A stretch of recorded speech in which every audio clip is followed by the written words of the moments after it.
I love watching all these YouTube videos of everybody making coffee and all this stuff and showing this immaculate kitchen and these empty sinks. I don't drink coffee. I drink protein shakes. And my sink ain't empty. It's full. Because that's real life. In a real house with real people.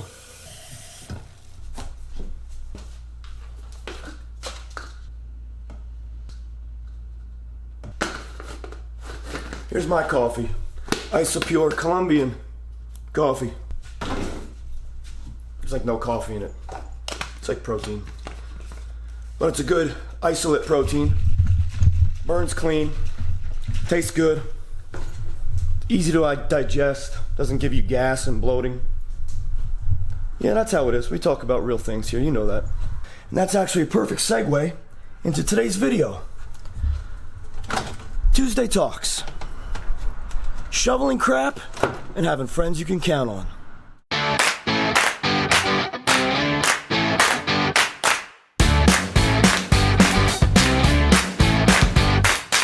So what's up, everybody?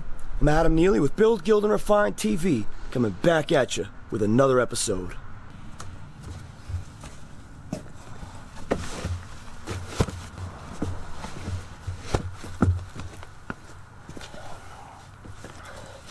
So Tuesday Talks. So this morning, it was about 60 degrees out, first thing in the morning. And out here in Pennsylvania, we've had a lot of snow lately and freezing temperatures.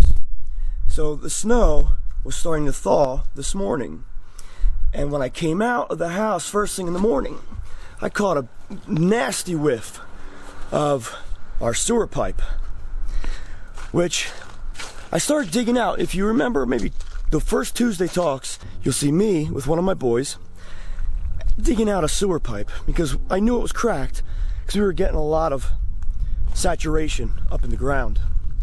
So unfortunately, I haven't had the time to complete the project, but I did find the cracks in the pipe. So I just kept an eye on it. But this morning, because it was so warm and everything, all the snow and all the ice started to thaw, I knew I was in for some trouble because everything just started to just saturate right around that pipe.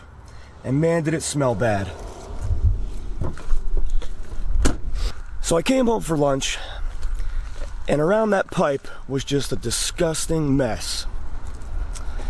So I knew I had to get to it, and I didn't have a lot of time. So I placed a call in to Big Joe, master plumber. He's great, but he's also a friend, and he's someone I can count on. I pay him for his work because he's worth that. I never ask anybody to do things for me for free. Even my friends, if they have services, if they have skills or occupations that can serve me, insist on paying them at the end of the day because that's how I want to be treated for the value of my work as well. So I placed the call into Joe, and he said, let me get on it. I'll be there in a couple hours. So here we are. And here comes Big Joe.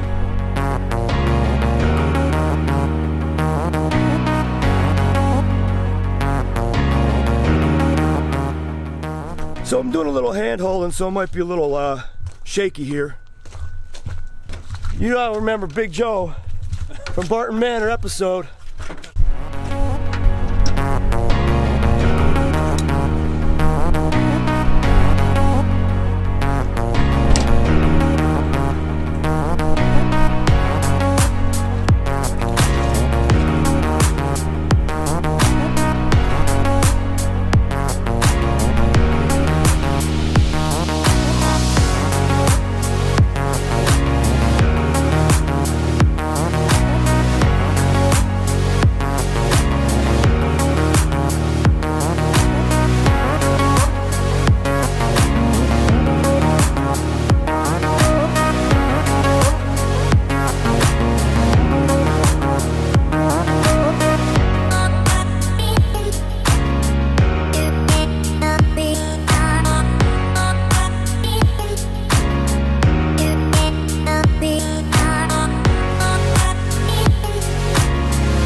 Got her done.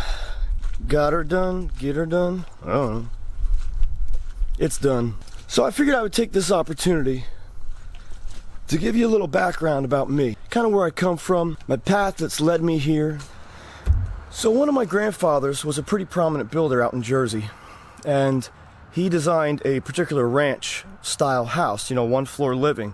And it did very well. In fact, there are a lot of his homes still standing in mostly their original condition, meaning, you know, structurally, exterior-wise and stuff. Sure, they've been updated. Obviously, I hope so. And he had a dairy farm that he had 100 and something acres, built some of these homes, subdivided, and sold it off. And my other grandfather was a carpenter, was a woodworker, more of like the precision tuning stuff. I grew up with a single mom until I was 9, and my mother married my stepfather. And my stepfather was literally one of the most amazing men I'll ever know. He's been deceased now for, I think, 7 years. I mean, talk about somebody who could literally do anything, build anything, fix anything. He didn't even have a high school degree.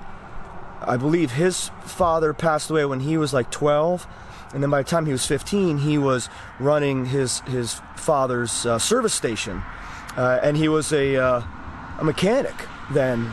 But a self-taught mechanic, and an amazing one at that. But he also could do anything around the house he could do. And so my mother married him when I was 9, and I all of a sudden had this new world opened up to me. I was able to learn everything and anything around a home. I love cars, and I'm a car buff and a car nut, and I love motorcycles, and I build motorcycles. But unfortunately, I didn't really take the time to hang out with him while he was doing repairs. So I know my way around an engine bay, but my skill is more in fabrication and metalwork and paint. So I owned an auto shop for a few years, but I love metalwork and fabrication. So my stepfather could do anything. And so every project around the house that he would do, I would kind of hang out and watch. And I always asked him questions, and you know, I don't know, by the time I was in high school, he and my mom had been flipping houses since they got married, and just kind of flipping their way up the real estate ladder, kind of, you know, going backwards a few times, then getting back up. And I learned that, but we moved around a lot. I mean, I was in 4 different 3rd grade classes, also because I stayed back in 3rd grade. I was already getting into a lot of trouble at school and having a hard time with life and people. And I was bullied a lot, and I would get into a lot of fights. And that kind of carried on for quite a long time. But we moved around a lot. And that was tough, but you know, it helped me to grow to who I am. So I learned how to do just about everything around the house. And it's been really hard not having him, because I started flipping houses. I guess I got my first house right out of college. So I was 23. I flipped my first house. And you know, even for that project, I'd call him. I was very proud. I wanted to do it all myself. And so I literally did all the work myself to the house, to the renovations. But I called him probably 2 or 3 times a day. And just having him there, you know, just having him there on the other line, knowing that he was there was just always a relief.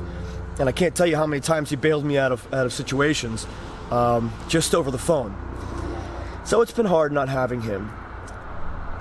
But you know, I'm the dad, I'm the parent, I'm the husband, I'm the fixer. You know, I do everything around the house. And when there's a problem, like a cracked sewer pipe, I fix it.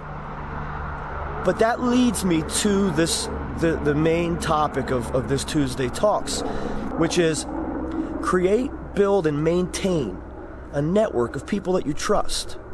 Because, I mean, in my opinion, nowadays, it seems almost kind of hard to find people to trust, especially in the trades. And, you know, even myself as a business owner, as a contractor, bringing in new contractors to sub for me to do work with my guys has been challenging, because we go through people all the time who we can't count on, who do shoddy work, who just swear too much on the job site, things like that, and around clients. I believe in putting your best foot forward. And initial impressions with new clients are so vitally important. So if we are doing an initial job for a new client, it's got to be done to my expectations and beyond the client's expectations. So it's been tough, building that network, which is why there's only a few people in my life that I trust. But someone like Joe, who's a master at his trade, who is also a friend, who I can rely on, that's important. And so I'm very grateful for people like that.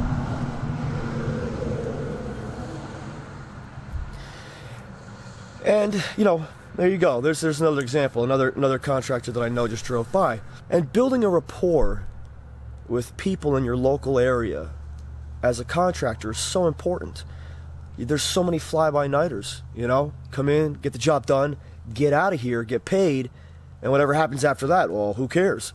That's what we run into daily. I mean, we go in and fix jobs from contractors like that all the time. And it's a shame, but it'll never change. So homeowners, if you're watching this, listen to your gut. Build a network. Keep contractors that you trust. Keep contractors that do good work. They're going to charge a little more. They're going to be the ones that know what their work is worth. And it's the people that don't know what their work is worth or don't care what their work is worth who are willing to take a job for nothing or half of what it should be done for. And those are the guys who kill the trade. So I guess that's pretty much it. Maybe it's turned into a little longer of a rant than I was anticipating, but that's Tuesday Talks, right? So feel free to leave some comments in the comment section. Start a conversation. Hit that subscribe button. Please like the video. Spread it around. Share it with your friends and family. So that wraps up another Tuesday Talks. I'm Adam Neely with Build, Gild, and Refine TV. Thanks for watching.